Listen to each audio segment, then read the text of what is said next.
జిల్లా మన వార్తలు నేటి ఎస్ఎల్ఎన్ న్యూస్ ప్రేక్షకులకు నమస్కారం. నేటి వార్తలకు స్వాగతం. తెలంగాణ తల్లి విగ్రహ రూపురేఖలు మార్చినందుకు నిరసనగా బీఆర్ఎస్ పార్టీ మాజీ ఎమ్మెల్యే దివాకర్ రావు ఆధ్వర్యంలో మంచిర్యాల జిల్లా కేంద్రం హమలివాడ సెంటర్లో తెలంగాణ తల్లి విగ్రహానికి పాలాభిషేకం చేశారు.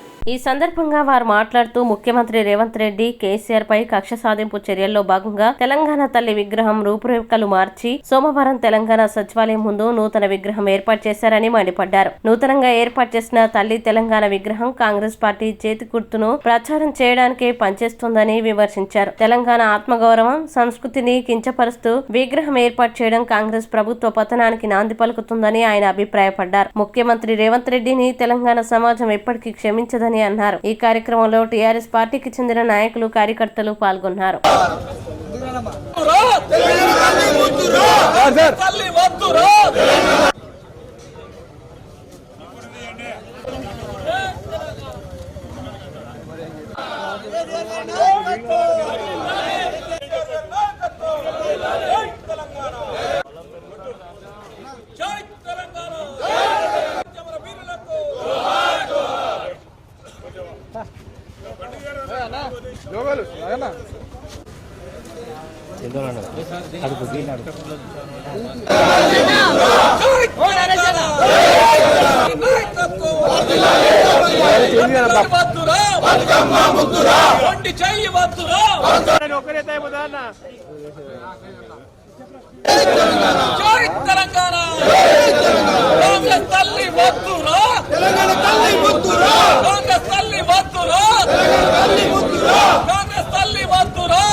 నిన్న కాంగ్రెస్ ప్రభుత్వం ఏదైతే తెలంగాణ తల్లి సచివాలయం ముందర పెట్టారో అది తెలంగాణ తల్లి కాదు, అది కాంగ్రెస్ హస్తం ఉన్న తల్లి. ఇది తెలంగాణ గడ్డ మీద పుట్టిన 4 కోట్ల జనానికి ప్రయాణికానికి అవమానపరిచిన ఈరోజు కాంగ్రెస్ ప్రభుత్వము అనేది ప్రతి గుండెల్లో ఇవాళ ప్రతి ఒక్కరు అనుకుంటున్న సందర్భాలు. ఆనాడు ఉద్యమ సందర్భంలో డిసెంబర్ 9న ఏదైతే అన్న చిదంబరం గారు ప్రకటించారో ఎవరో చెప్తే ప్రకటించలేదు. కేసీఆర్ గారి అమరణ నిరాహార దీక్ష ఒకవేళ తెలంగాణ ప్రకటించబోతే తెలంగాణ గడ్డ మీద ఉన్న అల్లకల్లోలం అవుతుంది, ఢిల్లీ పీఠాన్ని కదిలిస్తుందని ఆనాడు కాంగ్రెస్ ప్రభుత్వం భయపడి చిదంబరం గారు ప్రకటన చేశారు. అది కేవలం కేసీఆర్ ఆమరణ నిదర్శనగా చేసిన మాట ఈ సందర్భంలో చెప్పడం జరుగుతుంది. నేను అసెంబ్లీ చూశాం, ఎక్కడన్నా కేసీఆర్ మాట వస్తుందా? ఎక్కడన్నా కేసీఆర్ నిరాహార దీక్ష వచ్చిందా? మీరు కేసీఆర్ మాట తీయకున్నా 4 కోట్ల ప్రజల గుండెల్లో ఉంది. కేసీఆర్ వల్లనే తెలంగాణ వచ్చిందని ఇలా చెప్పక తప్పదు. ఈరోజు ప్రభుత్వం వస్తే మార్చడమా? మనం పెట్టిన తెలంగాణ చూడ ముచ్చడిగా బ్రహ్మాండంగా కిరీటం కానీ అదేవిధంగా కిరీటం కానీ చూస్తుంటే ముచ్చడిగా ఉంది. ఒక ముచ్చట కాదు, తెలంగాణ తల్లి చూస్తే దూరానికి పోతే చేతులు ఎత్తి దండం పెట్టే విధంగా తెలంగాణ తల్లి బంగారు కిరీటం, వడ్డాలం, అదే ముక్కుబు అనుకోండి, కాళ్ళకు మట్టలు అనుకోండి, కాళ్ళకు అదేవిధంగా మంగళసూత్రంతో సహా చూడ ముచ్చటగా అంటే ఒక మహాలక్ష్మి లాగా పెట్టిన తెలంగాణ తల్లి. కొందరు అంటారు 2007లో దీన్ని ఎందరో మేధావులు, ఎందరో కళాకారులు, ఎందరో విద్యావేత్తలు దాన్ని ఆనాడు తెలంగాణ తల్లి రూపం చేసిన సందర్భాలు.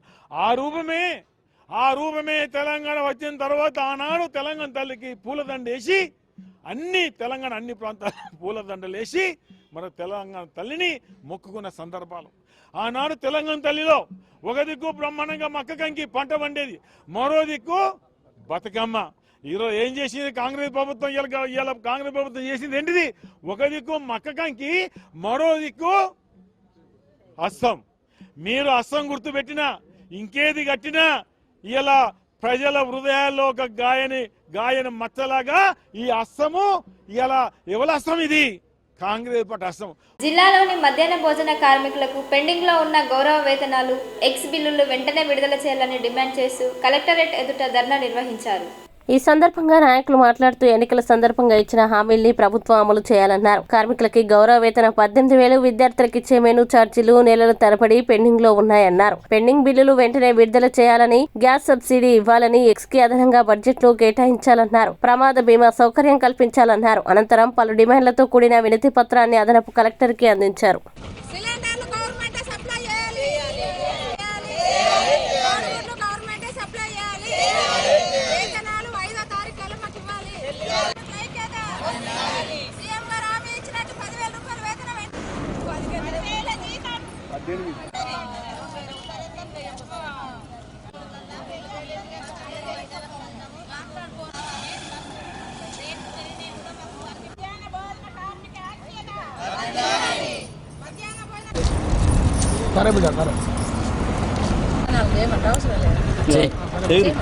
మధ్యాహ్న భోజన కార్మికుల కోడిగుడ్లు గవర్నమెంట్ సప్లై చేయాలి.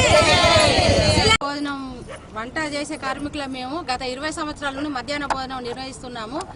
మాకు ఎలాంటి సౌకర్యాలు లేవు, హాస్పిటల్ కానీ మాకు ఎలాంటివి లేకుండానే మేము అయినా ఏదో గవర్నమెంట్ మాకు పెంచుతుంది, ఏదో మమ్మల్ని గుర్తిస్తాను ఆశతోటి మేము జీతాలు చేసేది వచ్చాను ఆశతోటి మేము 20 సంవత్సరాల నుంచి వంటలు చేసుకుంటూ వస్తున్నాము.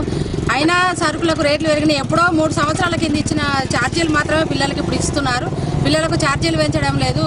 బయటనేమో కూరగాయల రేట్లు, నూనె అన్ని రేట్లు బాగా పెరిగినాయి. అన్ని నాణ్యంగా చేయాలని మమ్మల్ని హెడ్ మాస్టర్లు కానీ ఎంఈఓ కానీ ప్రతి ఒక్కరు మమ్మల్ని అనడం జరుగుతున్నది.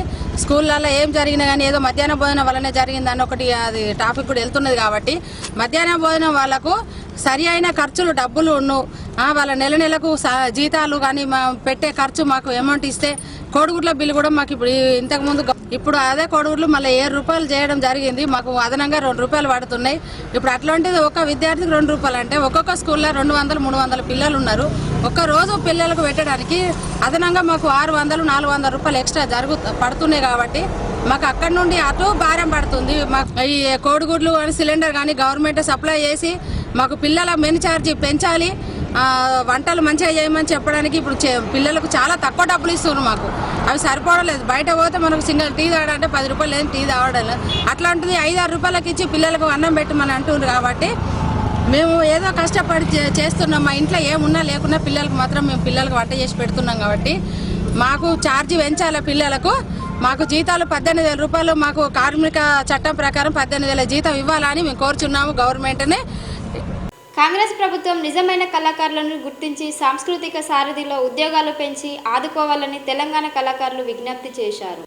ప్రభుత్వానికి తమ గలం వినిపించేందుకు ఈ నెల 12, 13 తేదీల్లో సుందరయ్య విజ్ఞాన కేంద్రంలో హలో కళాకారుడా చేలో హైదరాబాద్ పాటల పల్లకిలో 32 గంటలు ఆట పాట దగపడ్డ కళాకారుల డప్పుల మోత కార్యక్రమాన్ని నేర్నాల కిషోర్ ఆధ్వర్యంలో నిర్వహించనున్నట్లు ఉద్యమ కళాకారులు వెల్లడించారు. ఈ మేరకు మంగళవారం మంచిర్యాల జిల్లా హాజీపూర్ మండల కేంద్రంలో ఏర్పాటు చేసిన మీడియా సమావేశంలో నిరుద్యోగ కళాకారుడు రేగుంట హరీష్ కార్యక్రమానికి సంబంధించిన పోస్టర్ ఆవిష్కరించారు. అనంతరం వారు మాట్లాడుతూ ఈ కార్యక్రమానికి ముఖ్య అతిథులుగా రాష్ట్ర మంత్రులు జూపల్లి కృష్ణారావు, పొన్నం ప్రభాకర్, బట్టి విక్రమార్క, దుద్దిల్ల శ్రీధర్ బాబు, సీతక్క, టీపీసీసీ అధ్యక్షులు మహేష్ కుమార్ గౌడ్, సాంస్కృతిక సారథి చైర్మన్ వెన్నెల గద్దర్ తదితర ప్రజా ప్రతినిధుల్ని ఆహ్వానిస్తున్నామని పేర్కొన్నారు. ఈ సందర్భంగా వారు మాట్లాడుతూ గత ప్రభుత్వం తెలంగాణ ఉద్యమంలో పనిచేసిన కళాకారుల కోసం సాంస్కృతిక సారథి ఏర్పాటు చేసి 550 మంది ఉద్యోగ నియామకాల్లో చాలా అవకతవకలు జరిగాయన్నారు. ఎంతో మంది అనర్హులకి ఉద్యోగాలు ఇచ్చారన్నారు. నిజమైన కళాకారులకి తీవ్ర అన్యాయం జరిగిందన్నారు. ప్రభుత్వాన్ని నిలదీసిన కళాకారులకు 2వ విడతలో ఇస్తామని హామీ ఇచ్చారని తెలిపారు. కానీ నెరవేర్చకుండానే దిగిపోయారన్నారు. ఈ కార్యక్రమంలో దొండ నవీన్, రేగుంట నవీన్, నరేష్, రాజయ్య తదితరులు పాల్గొన్నారు.